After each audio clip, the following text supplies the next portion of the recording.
ইসলাম এই ইসলামকে ইনসানের জটিল বানায়, ইসলামকে ইনসানের জটিল বানায়। কিন্তু এত জটিল করে ইসলামকে আল্লাহ আমাদের কাছে দান করে, রাসূল দান করে না। কথা বুঝতে পেরেছেন? তো সুতরাং শিরক সম্পর্কে বুঝে গেছেন সবাই? বলেন ইনশাআল্লাহ বুঝেছি। খালি মগজের ভিতরে একটুকুনি রাখবেন যে আল্লাহর স্থানে আমরা কোনো মানুষকে বসাবো না, কোনো বস্তুকে বসাবো না। খালি মগজের ভিতরে একটু রাখলেই,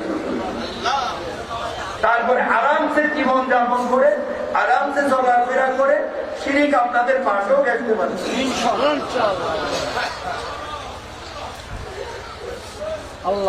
এই গেল শিরক প্রসঙ্গ। এবার আসেন একটু বেদাত সম্পর্কে বুঝি কি করবে।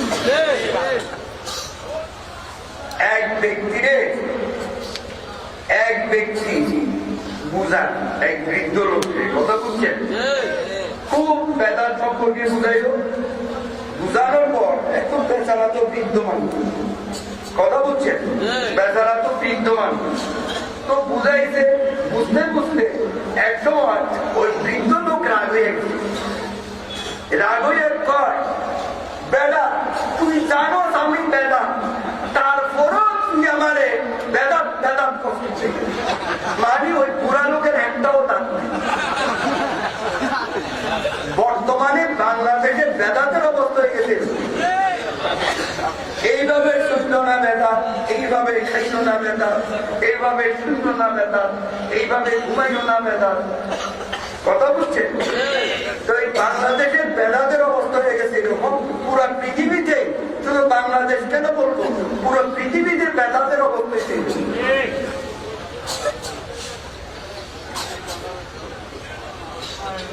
আমি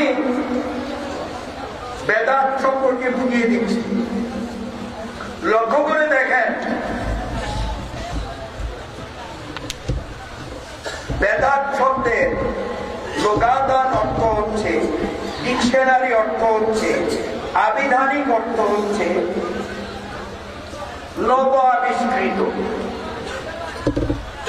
অর্থাৎ যেটা আল্লাহ রাসূলের জামানায় ছিল না সেটাকে বেদাত বলা হয়।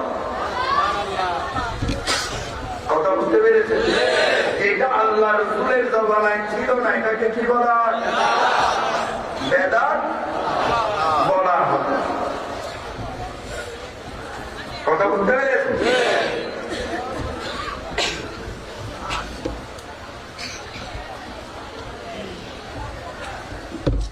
লক্ষ্য করে দেখেন, বেদাত দুই প্রকার।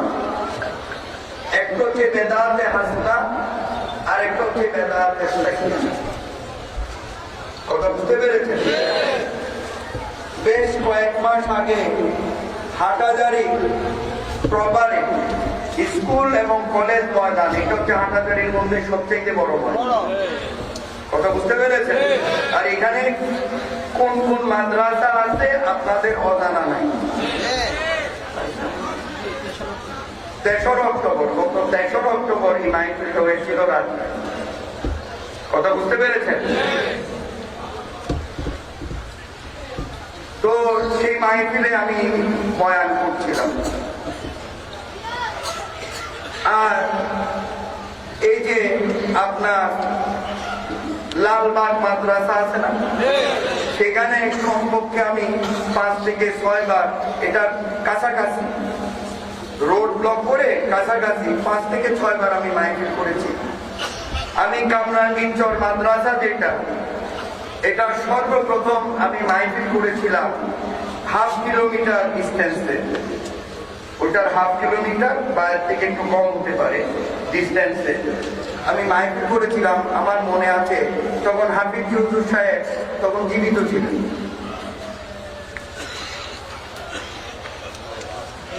কথা বুঝতে পেরেছেন? বলে হুজুর এই কথাগুলো কেন বলছেন? তারপর এই যে আপনার পটিয়া মাদ্রাসা, এগুলাতে কিন্তু এক একটা মাদ্রাসায় হাজার হাজার হাটাজারি মাদ্রাসায় মনে হয় 40 থেকে 45,000 ছাত্র লেখাপড়া করে। কথা বুঝতে পেরেছেন? এগুলা বিশাল বিশাল মাদ্রাসা। তারপরে পটিয়া মাদ্রাসা হয়তো এই আপনার এই ধরেন 500-600 গজ দূরে স্কুল এবং কলেজ ময়দান, সেখানে আমি মাইক। কথা বুঝতে পেরেছেন? তো এই প্রসঙ্গে আমি আলাপ করেছি, কোন সম্মানিত আলেম সাহেব এসে আমাকে প্রতিবাদ করেন।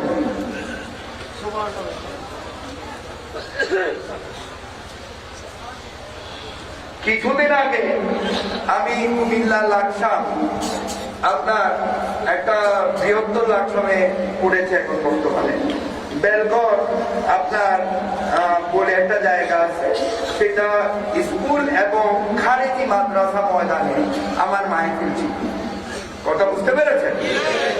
খারেজি মাদ্রাসা ময়দানে আমার মাহফিল ছিল। তো সেখানে আমি ওই বেদাত সম্পর্কে এরকম বলছিলাম। তো এখন বেদাত 2 প্রকার যখন বলেছি, আমার স্টেজের পিছন থেকে বলে যে নাউযুবিল্লাহ। আর যে নাউযুবিল্লাহ বললে সাহস থাকলে সামনে এসে কথা বলো। তুমি নাউযুবিল্লাহ বললা কেন? আমি আগে কি বলছি সেটা শুনো, তারপরে নাউযুবিল্লাহ বলবা। আগে কি বলেছি সেটা আগে শুনো, শোনার আগে নাউযুবিল্লাহ এটা আবার কোন ধরনের? একটা শব্দ আমি বলেছি, এইখানে আর বললাম না। কথা বুঝতে পেরেছেন? ক্ষমতা থাকলে সামনে একটা কথা বলবো, পিছের থেকে ছিলাম। লক্ষ্য করে দেখেন, বেদাত 2 প্রকার। একটা হচ্ছে বেদাতে হাসনা, আর একটা হচ্ছে বেদাতে সাইয়্যিদ। একটা হচ্ছে ভালো বেদাত, একটা হচ্ছে খারাপ বেদাত। আমি শুরুতে শুরু করছি, যেমন এই যে মাইক দিয়ে আমি কোরআন সুন্নাহর বয়ান করছি, এটা বেদাত। ইলেকট্রিসিটি বেদাত, প্যান্ডেল বেদাত। আলেম সাহেব একটু দাঁড়ান। এই যে আলেম সাহেবের এই যে কাজ করার সুবিধা আছে না, এটাও কিন্তু বেদাত। কেন বেদাত বলেছি একটু পরে বুঝিয়ে দেব, ঠিক আছে? বসেন।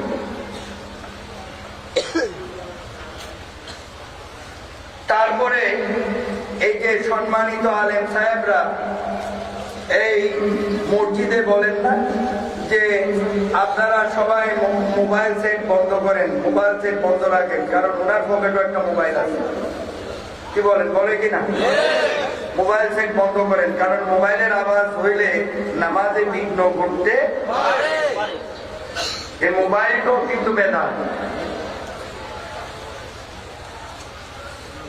কথা বুঝতে পেরেছেন? এখন আগে আপনার লাঠি এরকম সোজা, একটু হেইলে আসলে কিছু কোন নামাজের লাগে মনে আছে নি? পুরাগুলা তো মনে থাকার কথা। হ্যাঁ, আর একটু হেললে। এখন বর্তমানে কাঠি সোজা কইরা রাখে নাকি ঘুরা দেই ঘড়ি দেখা অর্ধেক সাহেবরা আদান দেয়, তো ঘড়িটাও তো বেটা।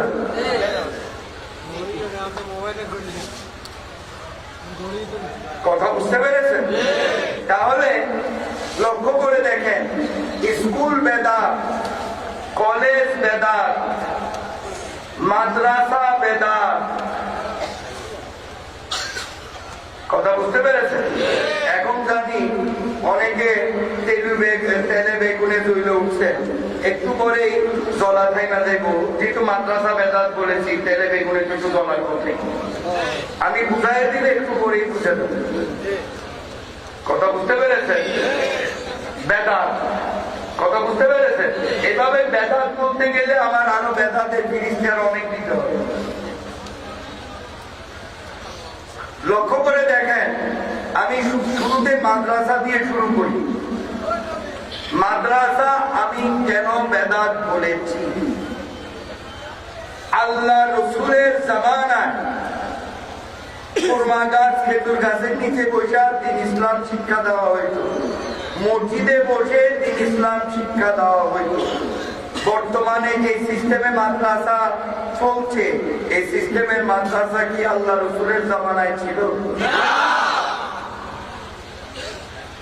ইসলামিক হিস্ট্রি করে দেখেন, আমি আরো ক্লিয়ার করে দিচ্ছি, তাবিন তাবে তাবিনদের জামানায়ও মাদ্রাসা সিস্টেম ছিল। চারজন খলিফা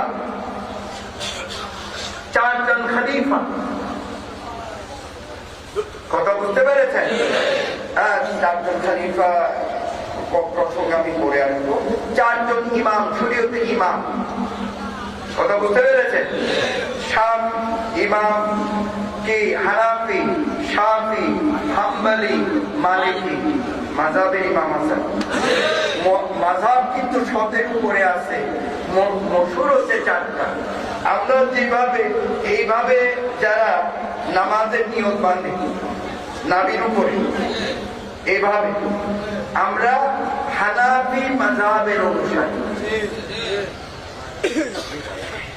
কথা বুঝতে পেরেছে? এই চারজন শরীয়তের ইমাম, ওনাদের জামানায়ও মাদ্রাসার সিস্টেম ছিল, তার অনেক পরে মাদ্রাসার সিস্টেম চালু হয়েছে। কথা বুঝতে পেরেছে? ইসলামিক হিস্ট্রি খুলে দেখবেন, তাহলে একটু দিয়ে যাবেন। যারা বড় বড় আলেম আছেন তাদের কাছে জিজ্ঞেস করবেন, দরকার হলে আমার কথা দিয়ে জিজ্ঞেস করেন, যদি ওনারা চ্যালেঞ্জ করে আমি ফেস করি, কোনো সমস্যা নেই। কথা বুঝতে পেরেছেন? মাদ্রাসা ওনারাও জানে, সম্মানিত আলেম সাহেবরাও জানে, কিন্তু এটা বেদাত হলো, এটা বেদাতে হাসনা, ভালো বেদাত, এটাকে আমাদের গ্রহণ করতে হবে। আমি মাদ্রাসার বিপক্ষের লোক না, আমি মাদ্রাসার পক্ষের লোক। এটা হাটাজারি মাইফিলও আমি বলেছি।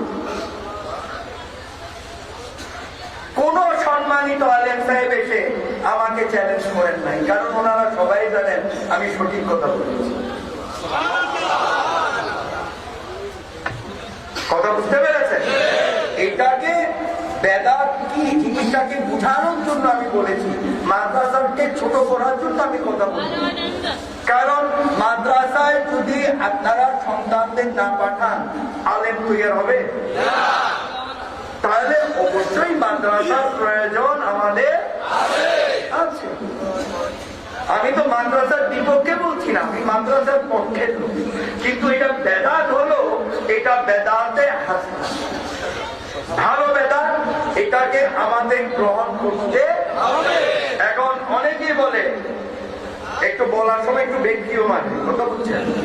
ব্যক্তিও মারে, কাদিরিয়া তরিকা, চিশতিয়া তরিকা, মাইজবান্দারি তরিকা, এইগুলো বেদাত বলে কিনা রে বাবা?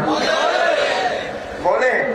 কারণ কি, রসুলের জামানায় এই গোসে পাক আব্দুল কাদের জিলানী আওলাদ রাসূলুল্লাহ, তিনি ইমাম জয়নাল আবেদিনের বংশধর না? কি বলেন? তিনি কুরআন সুন্নাহ বুঝে একটা তরিকা বের করেছেন, সেটার নাম হচ্ছে কাদিরিয়া তরিকা। গৌসুল আজম খাজা মঈনুদ্দিন চিশতি, তিনি কুরআন সুন্নাহ বুঝে একটা তরিকা বের করেছেন, সেটার নাম হচ্ছে চিশতিয়া তরিকা। গৌসুল আজম গোলামুর রহমান মাইজভান্ডারি, গৌসুল আজম আহমদুল্লাহ মাইজভান্ডারি কুরআন সুন্নাহ বুঝে একটা তরিকা বের করেছেন, এটার নাম হচ্ছে মাইজভান্ডারি তরিকা। কথা বুঝতে পেরেছেন? এই আউলিয়া আল্লাহ দরবার হচ্ছে রুহানি মাদ্রাসা। একটু পরে আমার বয়ানের ভিতরে দলিল চলে আসবে, কথা বুঝতে পেরেছেন? তাহলে এরকম আরো অনেক তরিকা আছে, আমি কয়েকটার নাম বলেছি।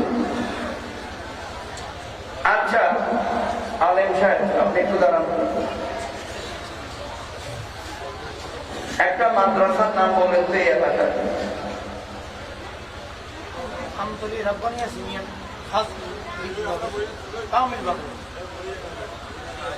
আপনি আয়সা নামটা বলুন। আপনি নার্ভাস কিন্তু কাউরে বেইজ্জত করতে বসে আমতলী কামিল মাদ্রাসা আছে কি মাদ্রাসা আছে তো? খালি এই মাদ্রাসা কেন,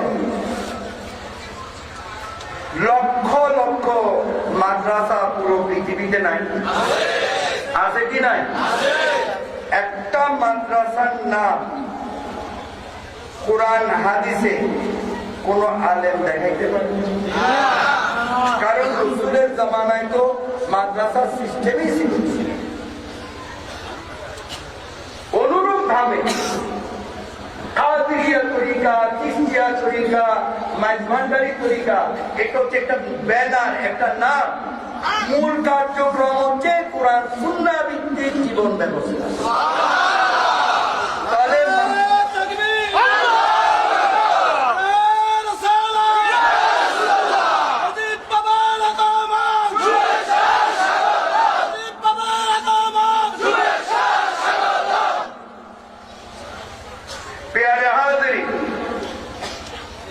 তো লক্ষ্য করে দেখেন,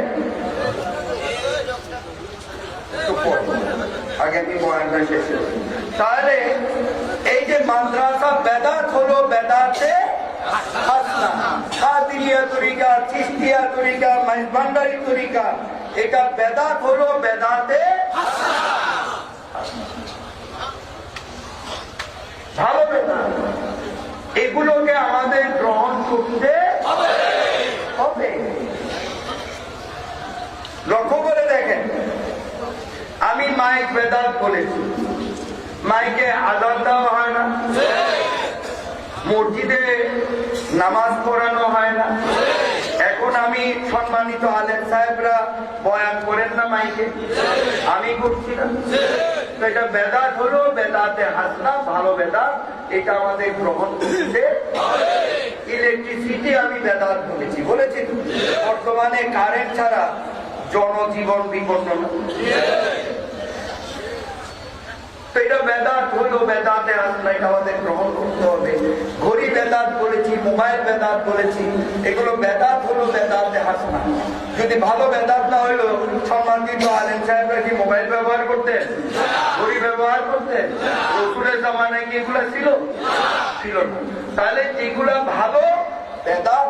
যেমন সম্মানিত আলেম সাহেবের টুপিকে আমি বেদাত বলেছি। কেমন? কাজ করা টুপি। কারণ রাসূলের জামানায় হাতে সেলাই করা টুপি ছিল, মেশিনে কাজ করা কোন টুপি ছিল না।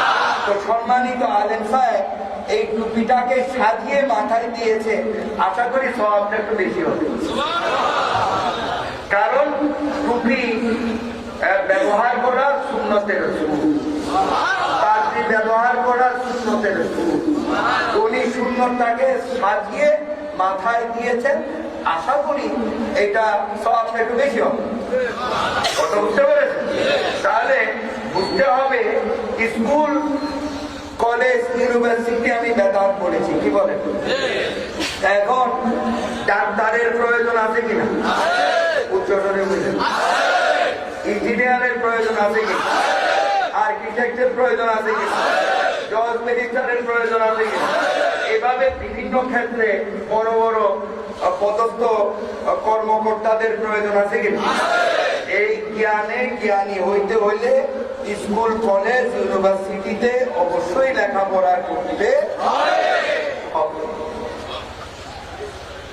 কিন্তু যাদের সন্তানকে স্কুলে দেবেন, তাদের প্রতি আমার একটা অনুরোধ, আপনাদের সন্তানরা যখন ওই ছোট বাচ্চা অবস্থায় তো লেখাপড়া দেন, নাবালেগ অবস্থায় তো দেন, তখন আপনারা একজন ভালো আলেম রেখে অবশ্যই কোরআন সুন্নাহ শিক্ষা দিতে হবে, আরবি অক্ষর জ্ঞান শিক্ষা দিতে হবে, যাতে বালেগ হওয়ার সঙ্গে সঙ্গে তারা ইবাদত বন্দেগী শুরু করতে পারে। স্কুলে দেন, আমার কোন আপত্তি নেই, কিন্তু অবশ্যই আপনার সন্তানকে কি করতে হবে? দ্বীন ইসলামের এলেম শিক্ষা দিতে হবে। বালেগ হওয়ার সাথে সাথে সে ইবাদত বন্দেগী শুরু করবে।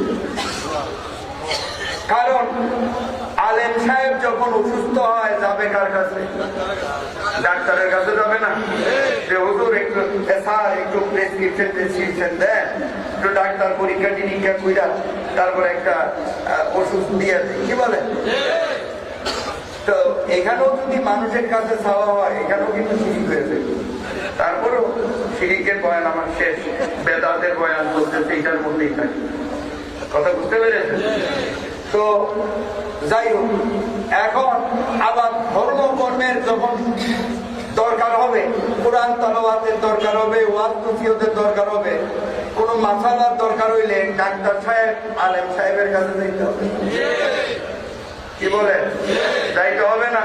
আবার ডাক্তার সাহেব যখন পৃথিবী থেকে বিদায় নিবে জানাজাও তো আলেম সাহেবের দিতে হবে। তাহলে এই সিস্টেম এগুলা একটার বিরুদ্ধে বোঝা কোনো না। মাদ্রাসায় বড় বড় ভবন করবেন বা আপনারা নিজস্ব ভবন করবেন, সেখানে আর্কিটেক্ট ইঞ্জিনিয়ারের অবশ্যই দরকার আছে, নাহলে বসে পড়বে, নাহলে ভেঙে পড়বে, কি বলে? তাহলে সব ধরনের জ্ঞানেরই প্রয়োজন, এলেমের প্রয়োজন।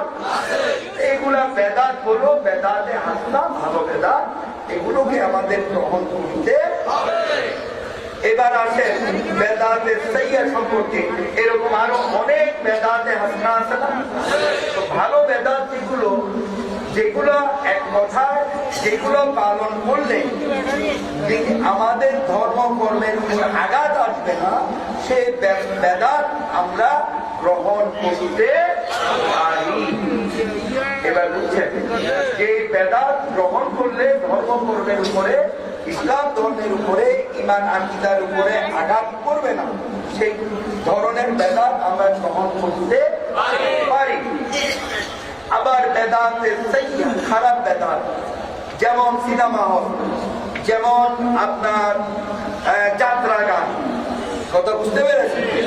যেমন আপনার ওই পুরুষের চুল লম্বা হইয়া যাচ্ছে বর্তমানে অনেকেরই, আবার মহিলার চুল ছোট হয়ে যাচ্ছে, কি বলে? নাকি আমি মিথ্যা বলছি? এগুলো হচ্ছে বেদাতে সাইয়্যা খারাপ বেদাত, কথা বুঝতে পেরেছেন? আবার পুরুষের অলংকারের প্রতি আসক্ততা বেড়ে যাচ্ছে, মহিলার কমে যাচ্ছে, কি বলে? হ্যাঁ, গলায় সেই দেয় না, দেয় কি দেয় না? এখন তো গলা শুরু হয়ে গেছে, কেন? আমি কি ভুল বলছি? তাহলে আওয়াজ করে দেখেন কি না সেটা বলে, নাকি কিলে টরে কর না? হ্যাঁ, ওই মেয়েরা ধরে কি লাগবো আপনার করে এই ডরে তো বলেন না। গলায় সেই দেয় কিনা, হাতে একটা কি দেয় এরকম ব্রেসলেট, তাই না? এইটা দেয়। আবার এই গলায় চেন দিয়ে হাতে ব্রেসলেট দিয়েও শান্তি নাই, কান ফুরাইয়া পুরো একটা দিন, কি বলে? কথা সত্য কিনা? দেয় কিনা? এইখানে দিয়েও শান্তি নাই, এখন নাক ফুরাইতে দেয় কিনা? না, আমি যদি মিথ্যা বলি তারা বলেন যে হুজুর আপনি মিথ্যা বলি, দেয় কিনা? সেদিন আমি ঢাকাতে এক মাহফিলে যাচ্ছি, ওই গাড়িতে বসে দেখলাম যে গলায়ও আছে, নাকেও আছে, কানেও আছে, হাতেও আছে। এখন এগুলাতে দিয়েও শান্তি নাই, গাল ফুরাইয়া ঢুকায়, আছে কিনা বাবা? আছে না? আছে। এগুলো হচ্ছে বেদাতে সাইয়্যা, খারাপ বেদাত। এগুলো যারা আমরা ইসলাম ধর্মের অনুসারী, আমাদের এগুলো বর্জন করতে হবে। এই রকমের আরো অনেক খারাপ বেদাত আছে না? আমি কয়েকটা বললাম, এরকম আরো আছে না? এক কথায় আপনারা বুঝে নেন যে এই বেদাত গ্রহণ করলে ঈমান আকীদায় সমস্যা হবে, ইসলামের সাথে ইসলাম ধর্ম পালন করতে সমস্যা হবে, সেই বেদাত অবশ্যই আমাদের বর্জন করতে হবে। যে বেদাত গ্রহণ করলে আমাদের ধর্ম কর্মের কোনো সমস্যা হবে না, সেই বেদাত আমরা গ্রহণ করতে পারি। কথা বুঝতে পেরেছেন? যেমন আগে হজ করতে হইলে বা একেবারে কেউ 6 মাসে আসতো, কেউ 1 বছরে আসতো, কেউ 2 বছরে আসতো, কি বলে? হ্যাঁ। আর আমার মনে আছে আমি 87 সনে বেদাতে হাসনায় চড়ে আমি 9.5 ঘন্টায় জেদ্দা এয়ারপোর্টে ল্যান্ড করেছি, অর্থাৎ লেখি। এটা বেদাত হইল বেদাতে হাসনা। কথা বলছেন? বেদাতে হাসনায় চড়ে আমি ওই জেদ্দা এয়ারপোর্টে ল্যান্ড করলাম।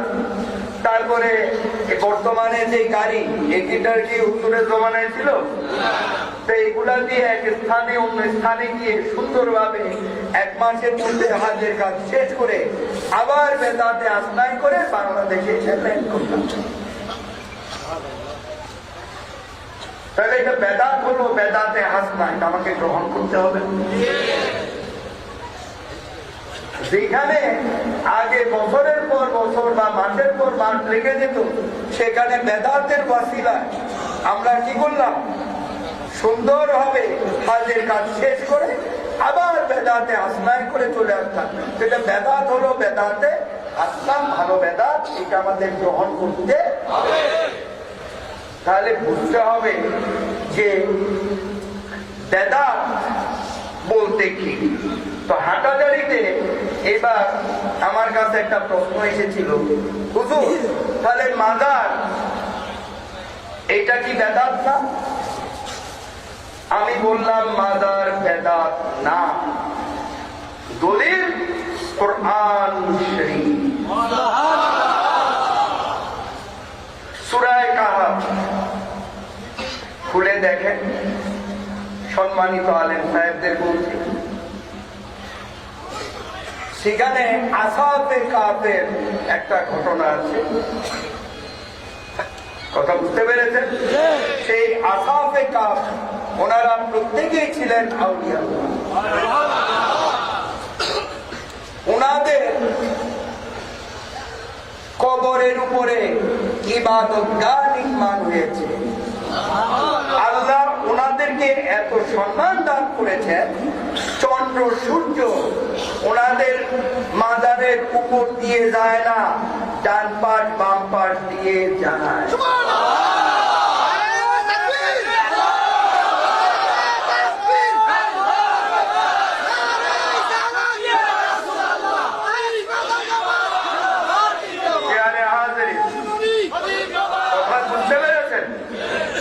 কোরআন খুলেন,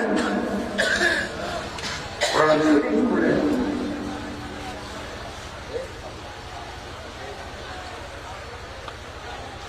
আমি আগেই বলেছি, চাপাবাজির উপর ইসলাম প্রতিষ্ঠিত না। ইসলাম প্রতিষ্ঠিত হচ্ছে কোরআন সুন্নাহর সুনির্দিষ্ট দলিলের উপরে।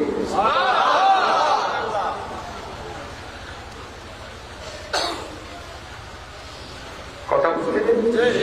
আশা করি শিরিক বেদাত সম্পর্কে বুঝে গেছেন, নাকি আরো বুঝাইতে হইব? আরো বুঝাইতে হইব? শিরিক বেদাত সম্পর্কে বুঝে গেছেন না? এবার আসুন, আমি যেটা আলাপ করছিলাম সেদিকে চলে যাই। আল্লাহুম্মা সাল্লি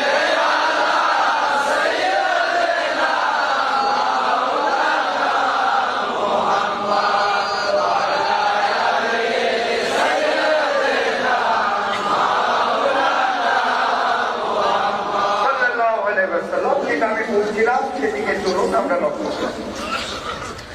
এবার আল্লাহ রসুলের উপর ঈমান আসলে কার উপর ঈমান আসবে?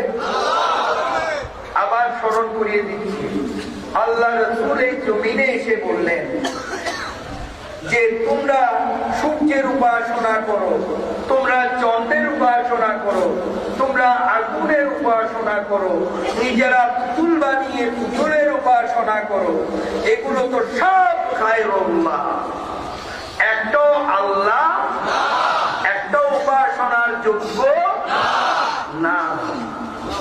কথা বুঝতে পেরেছেন? একটা উপাসনার যোগ্য না।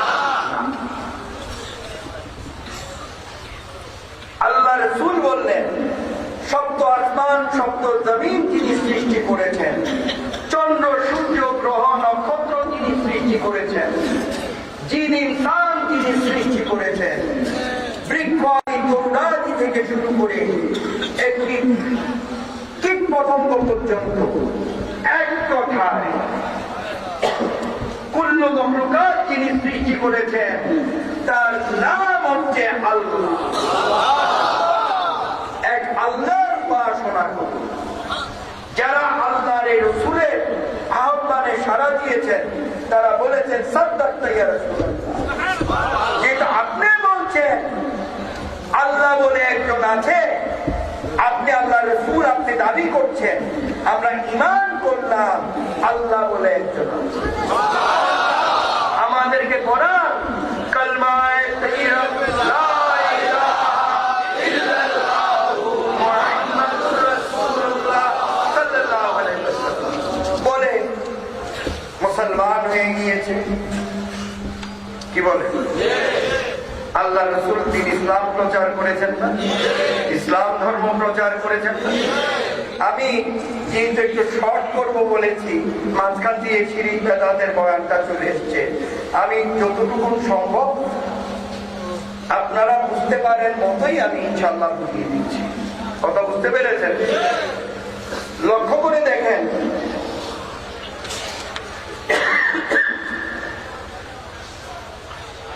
আল্লাহ রাসূলের সাথে কিছু সাহাবারা সবসময় থাকতেন। কি বলেন? সম্মানিত আলেম সাহেবদের থেকে আপনারা শুনেছেন না? আলেম সাহেবদেরকে সম্মান কে দান করেছেন? আল্লাহ। তাহলে আলেম সাহেবদেরকে সম্মান করতে হবে না? অবশ্যই। কথা বুঝতে পেরেছেন? তো এই সাহাবারা সবসময় আল্লাহ রাসূলের সাথে থাকতেন। কথা বুঝতে পেরেছেন? তো হঠাৎের মধ্যে সুলকিয়ত থেকে মখলুকুল হাল আল্লাহ রাসূলের মধ্যে চলে আসে। কথা বুঝতে পেরেছেন?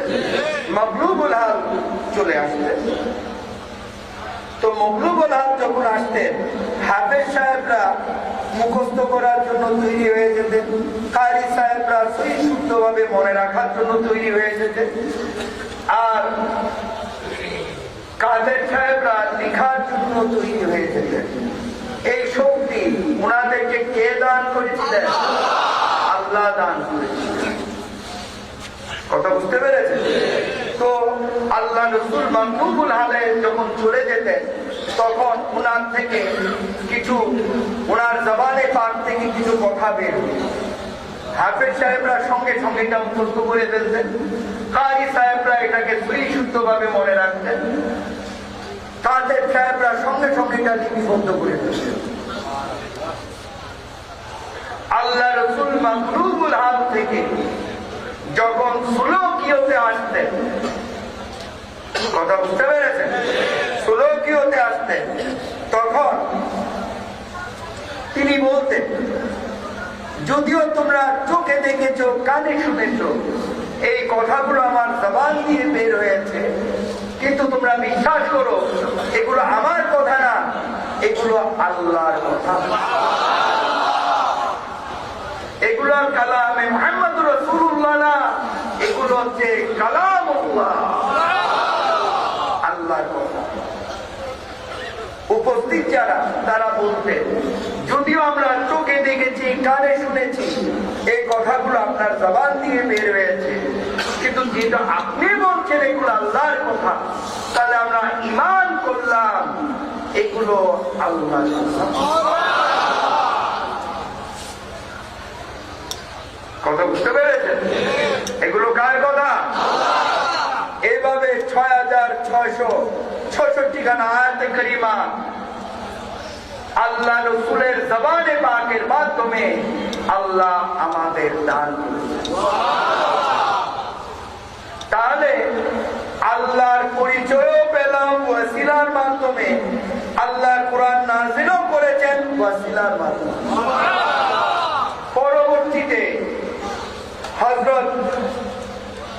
উসমান গনি রাদিয়াল্লাহু তাআলা আনহু তিনি দেখলেন যেভাবে কোরআন শরীফ বিভিন্ন জায়গায় ছড়িয়ে ছিটিয়ে লিপিবদ্ধ অবস্থায় আছে, এটা পরবর্তীতে সমস্যা হয়ে যাবে। তো তিনি কি করলেন, কোন সূরার পর কোন সূরা, কোন আয়াতের পর কোন আয়াত, কথা বুঝতে পেরেছেন? এগুলা সুন্দরভাবে এটাকে একটা পুস্তক আকারে নিয়ে এসেছেন, কথা বুঝতে পেরেছেন? যার জন্য ওনাকে বলা হয় জামিউল কুরআন, কথা বুঝতে পেরেছেন? ওনাকে বলা হয় কি জামিউল কুরআন, কথা বুঝতে পেরেছেন? কোরআন শরীফ জমায়েতকারী। এই যে তিনি এই ইসলামের এই খেদমত করে গেছেন, যেটা আমরা পুস্তক আকারে এখন কোরআন শরীফ আমরা পাই না, আমাদের হাতে এসেছে না? এই যে ইসলামের এত বড় একটা খেদমত করে গেছে, সদকায়ে জারিয়া হিসাবে যতদিন এই পৃথিবী থাকবে আর যতবার আমরা সবাই কোরআন তেলাওয়াত করব, ওনার আমলনামার মধ্যে সওয়াব পৌঁছাইতেই থাকবে, পৌঁছাইতেই থাকবে। এত বড় ইসলামের খেদমত তিনি করে গেছেন, কথা বুঝতে পেরেছেন? এইভাবে 6666 খানা আয়াতে কারিমা আল্লাহ তাআলা রাসূলের দুই ঠোঁটের মধ্য দিয়ে, জবানে পাকের মধ্য দিয়ে আমাদের দান করেছেন।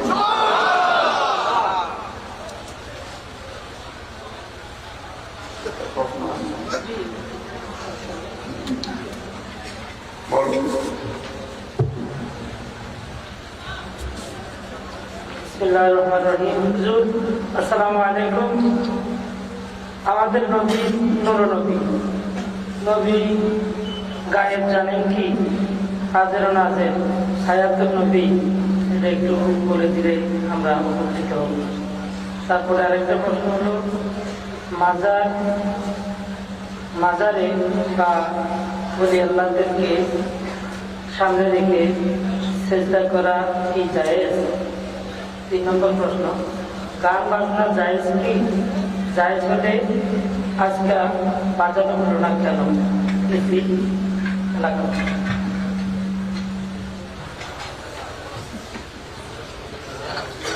সব প্রশ্নের উত্তরই পাবে, একটু ধৈর্যের পরিচয় প্রয়োজন। রাত্র বেশি হয়ে গেছে তো, আবার শুনতে শুনতে দেখেন, ঘুমাইয়া দেন না।